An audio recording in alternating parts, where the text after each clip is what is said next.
আর অপমানের কান্না। ও 2 হাত দিয়ে মুখ চেপে ধরলো, যেন কান্নাটাও লুকিয়ে রাখতে হবে। আমি ধীরে ধীরে ওর পাশে গিয়ে বসলাম। কি হয়েছে মা? ও কাঁদতে কাঁদতেই বলল, আমি খারাপ মেয়ে।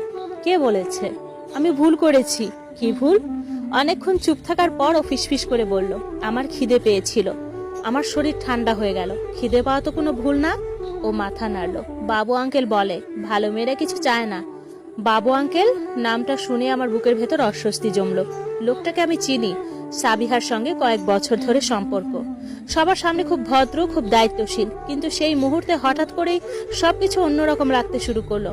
আমি জিজ্ঞেস করলাম, তুমি যদি কিছু চাও তাহলে কি হয়? রিমির চোখ আবার ভিজে উঠল।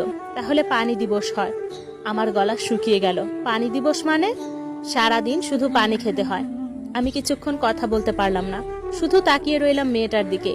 এই বয়সে একটা শিশু এমন কথা কিভাবে বলতে পারে? আমি প্লেটটা ওর দিকে এগিয়ে দিলাম। খাও মা, যত খুশি খাও।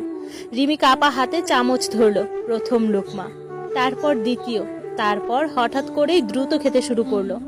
এত দ্রুত যেন কেউ এসে যে কোনো মুহূর্তে প্লেটটা কেড়ে নেবে।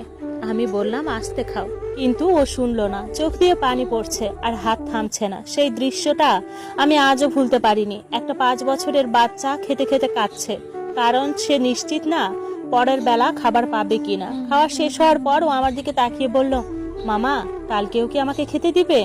আমার চোখ জ্বালা করতে লাগলো।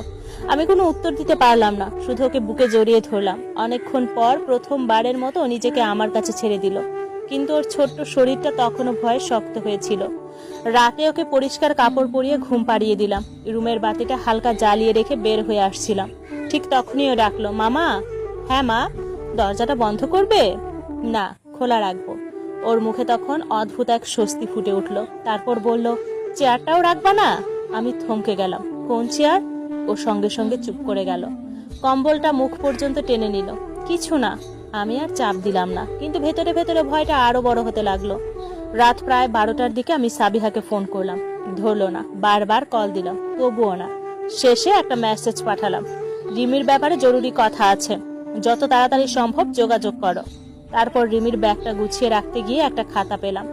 খাতার ভাঁজের ভেতর থেকে একটা কাগজ বেরিয়ে এলো। কাগজটা খুলতেই আমার হাত কাঁপতে শুরু করলো। সেখানে লেখা, সোমবার রাতের খাবার নেই, মঙ্গলবার শুধু পানি, বুধবার কথা শুনলে ভাত, বৃহস্পতিবার কথা বলা নিষেধ, শুক্রবার ঘরে বন্ধি।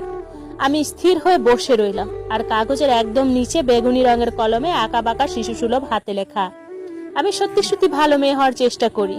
আমার চোখ ঝাপসা হয়ে গেল। আমি বুঝতে পারছিলাম না কাঁদবো নাকি চিৎকার করব। ঠিক তখনই